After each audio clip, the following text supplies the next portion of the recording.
जय झूलेलाल दोस्तों। अज जो मुझो वीडियो थदड़ीअ जो वीडियो है जैमें अखड़ियों कीअं पूजजन उन जे बारे में है। इन खां पहिरियों मां केतरा ही वीडियोस अपलोड करे चुकी आहियां जैमें थदड़ीअ जी कथा, माता जी स्तुति कीअं कजे, थदड़ीअ जो खाधो कहिड़ो ठाहिजे, सब वीडियोस अपलोड किया आहिनि। उन जी लिंक डिस्क्रिप्शन बॉक्स में है, जरूर चेक कजो। अचो अखड़ियूं पूजन चालू था कयूं पिया।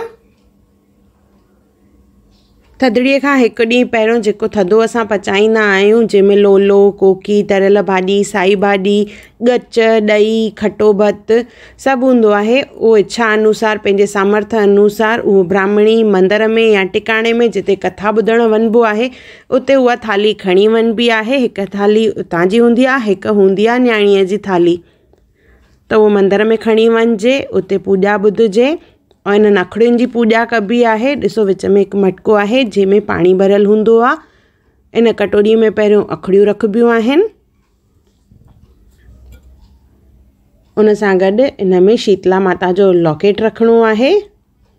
इन तरह हूंदो आहे इहो। तिलक लॻाइबो आहे, छोला विझंदासीं, गॾु ॾही ऐं खीर बि विझिबो आहे इन में।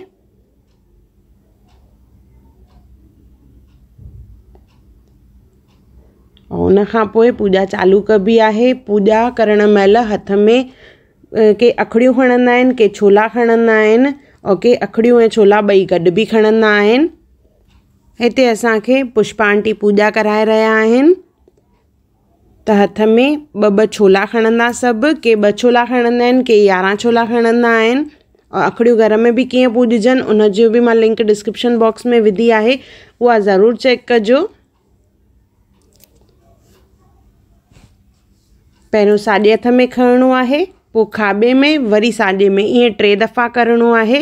हथ में छोला खणंदासीं और ॾिसो हिन तरह चवणो आहे, सेर 2 सेर 3 सेर 4 नंढी माई वॾी माई लाकड़ो साकड़ो पट पोटा बांडा बसरो बसरो लगे पियो पार देवी रानी जय माता और शीतला माता की जय। ईअं चई करे हर टाइम छोला जेके आहिनि असांखे उन कटोरे में विझणा आहिनि। हाणे ॿियों दफ़ो इहो हथ में छोला खणणा आहिनि। हाणे खाॿे हथ में खणंदासीं और वापसि चवंदासीं 1 सेर 2 सेर 3 सेर 4 लाखड़ो साखड़ो नंढी माई वॾी माई पुटड़ा पोटड़ा ॿाहिरा ॿाटरिया उब सेरो लंघे पियो पार देवी रानी तूं ही आधार। ईअं चवण खां पोइ छोला जेके आहिनि कटोरे में विझणा आहिनि। ईअं 3 दफ़ा कंदासीं। इन मटके खे पकड़े करे सभु चवंदा शीतला माता गेरड़ो रे गेरड़ो, शीतला माता गेरड़ो रे गेरड़ो। उन खां पोइ शीतला माता जी स्तुति चवणी आहे। लोॾो ॾींदे चइबो आहे सावण माजी सत आई झोलियूं भरियूं ॾे, जहिड़ी सती शीतला तहिड़ो मूं करे, सतीअ ॼावा 7 पुट जैसा घर सूहे, नीली घोड़ी जो चढ़े सो सतीअ सुहाग, पुट खटी घर आया वरियो मुंहिंजो बाग, भाउर खटी घर आया वरियो मुंहिंजो बाग, सती ओड़े सती पाड़े सती घर आई। ईअं 3 दफ़ा चइबो आहे। छोला ऐं अखड़ियूं जेके आहिनि उहे मटके में विझबा आहिनि और चइबो आहे सावण माजी सत आई कृष्ण पक्ष, जर प्यारी थदा भोजन ॾे, जहिड़ी शीतला माता तहिड़ा तूं थदा भोजन ॾे। और लॉकेट जेको आहे उहो पाणीअ में ईअं 3 दफ़ा विझबो आहे। उन खां पोइ अखियुनि ते छुहाइबो आहे और चपनि ते इन तरह जंहिंसां अखियुनि खे शीतलता मिले त इहो अखियुनि खे पहिरियों छुहाइबो आहे, पोइ चपनि ते छुहाइबो आहे। इन खां पोइ पलव पाइबो आहे। पलव जी लिंक मां डिस्क्रिप्शन बॉक्स में विधी आहे, ज़रूरु चेक कजो अगरि तव्हांखे पलव ॿुधणो हुजे त।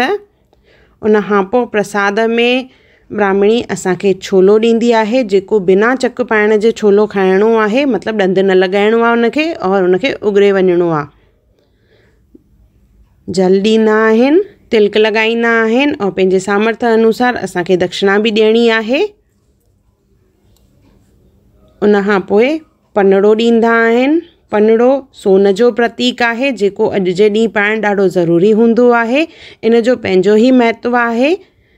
इहो मां पहिरें वारे वीडियो में अपलोड करे चुकी आहियां। इहो पनड़ो असां छो पाईंदा आहियूं, कीअं ठाहिजे इहो पनड़ो, त उनजी लिंक डिस्क्रिप्शन बॉक्स में आहे, ज़रूरु ॾिसजो।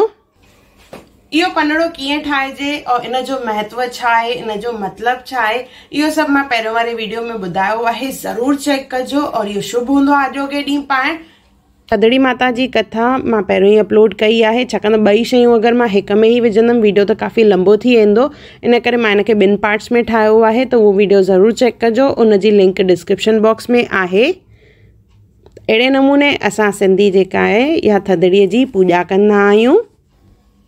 अगरि तव्हांखे मुंहिंजी वीडियो पसंदि आई हुजे त उनखे लाइक कजो, शेयर कजो और सब्सक्राइब कजो। और अहिड़ा कहिड़ा वीडियोस तव्हां मुंहिंजे चैनल ते ॾिसणु चाहियो था, इहे बि कमेंट करे मूंखे ज़रूरु ॿुधाइजो, त मां कोशिशि कंदसि सभु वीडियोस हिकु हिकु करे अपलोड कयां। और मुंहिंजो वीडियो ॾिसण लाइ धन्यवाद। इहे ई कुझु रस्ता आहिनि असांजी सिंधियत खे वधाइण जा, जीअं घर घर ताईं असांजी सिंधियत पहुचे, त वीडियोस ज़रूरु ॾिसजो। जय झूलेलाल।